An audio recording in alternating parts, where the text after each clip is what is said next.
The clouds that brought those morning showers and thunderstorms may have saved us from the strongest storms this afternoon. We'll look at that and the totals that are going to follow in the rain department coming up. Karen?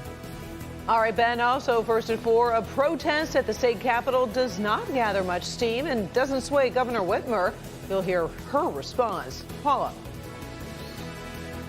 The playbook, you probably know what that is in terms of sports, but in terms of business, it's all about getting workers back safely. Our exclusive business roundtable and more happening right now on Local 4 First at 4. Live from downtown Detroit, home of WDIV and Click on Detroit, Local 4 News First at 4 starts now. Good afternoon, everybody. I'm Karen Drew. First at 4, we've got a change in the weather. It is bringing storms to Metro Detroit right now. The question, how serious is the threat and how long will it stick around? Meteorologist Ben Bailey standing by with the answers. Ben. Yeah, that radar behind you, Karen, showed that line of thunderstorms with all that lightning mostly south of the state line. And those clouds that we saw this morning really kept the lid on some of the instability. Let's go to the radar right now. It didn't keep us from the rain, obviously. We saw showers and thunderstorms throughout the morning and the early part of the afternoon, and some of those are still going there through the south zone. But you can see the more robust thunderstorms definitely south of the state line, and that is where the severe risk is as of right now. We've all been reduced from that slight risk, especially south of 94, down to marginal for most of the area. Parts of the north and west zone, you're out of the risk altogether. So there's still a very small chance that we could see a strong storm this afternoon or evening. Better chance that we're going to get a lot more rain as we get into the overnight hours. So here's the bottom line: damaging winds and flooding if we see those severe thunderstorms. But again, that's such a small chance, and that's going to be through midnight. Strongest will be in the south zone if we see those pop up. Coming up, we'll take a look at how much more rain we're expecting and at least a halfway decent weekend all on the way in a few minutes. Karen? Thank you, Ben. Now let's talk about new developments in Michigan's coronavirus crisis. We are going to look at another protest in Lansing and have Governor Whitmer's response. The Michigan Nurses Association has filed a legal brief supporting the governor's emergency powers during a pandemic. The suit brought by Republican lawmakers heads to court tomorrow. As of today, Michigan has reported more than 4,700 deaths from the virus. New cases jumped today by nearly 1,200, but that number includes some backlogged results, so it gives you a little bit of perspective and increased testing at correctional facilities. Now to the latest protest. The crowd unfurled a banner saying freedom as demonstrators fight against Governor Whitmer's stay-at-home orders. Kimberly Gill in the newsroom. And Kim, this crowd was much smaller than before. Right, Karen. Good afternoon to you. Two factors may have limited the gathering. The weather didn't cooperate. It was a rainy day in Lansing, and the state legislature was not in session, so this time protesters couldn't get inside the state capitol. While the crowd was indeed smaller, as you mentioned, we did see some people with guns. That's been one of the controversial aspects of the protests. Michigan United for Liberty planned this event. Members are frustrated that most of the state's businesses remain shut down and people are told to stay at home. Governor Whitmer remains unfazed and plans to move forward cautiously. We have got to keep our eye on whether or not COVID-19 is spreading before we can make that determination, because every step we take has to be supported by the science, has to be supported by what's in the best public health, and has to be to make sure that we avoid the possibility of a second wave. It's silly. I mean, people are here because our economy is shut down, and that's the most dramatic takeaway of our civil liberties in American history. Never before has any state or the federal government told every citizen, you can't leave your home without the government's permission. You can't work without the government's permission. By the way, the current stay-at-home order remains in effect for another 2 weeks. That's May 28th. The governor had more to say about what could change by then, including the possibility of allowing gatherings of more than 10 people. That part of the story coming your way on the news at 5. Until then, Karen, we'll send it back to you. All right. Thank you, Kim. A grim warning this afternoon from an ousted government vaccine official. Whistleblower Rick Bright says he was reassigned when he criticized the Trump administration's response to the pandemic. He testified on Capitol Hill, saying action must be taken quickly before the flu season. Without better planning, 2020 could be the darkest winter in modern history.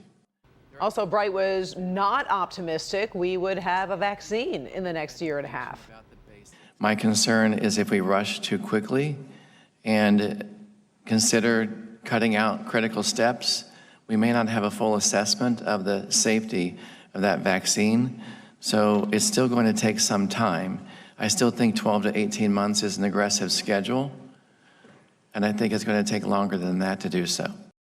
President Trump blasted Dr. Bright today, calling him an angry, disgruntled employee. The Health and Human Services Secretary says Bright's concerns are being addressed in the federal response.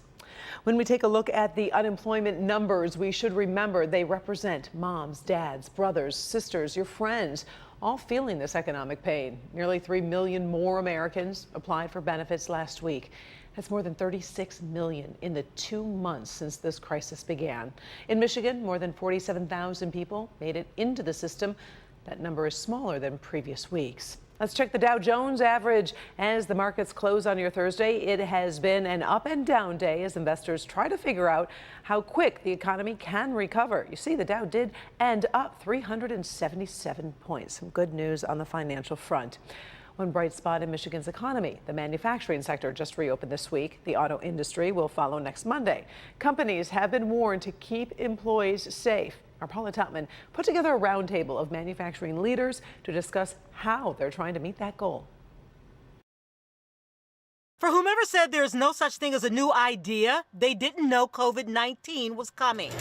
From tech to manufacturing to the smaller mom and pop business, innovators have had to re-innovate with new ideas to operate in the time of COVID. As the doors of industry creak open, the worst thing you can do is open in a hurry and then shut it down in a hurry again. And that results in a bad name to the company, B, employees stop trusting you. We put together a roundtable of business leaders and experts to discuss the making of playbooks to reopen the economy safely. It's fair to say, you shook your colleagues' hands, you met in the break room, you ate lunch, probably worked close together, handed each other certain equipment. That all has gone away. Chemical of Southfield had to figure it out on the fly as an essential business that had to keep workers in the plant.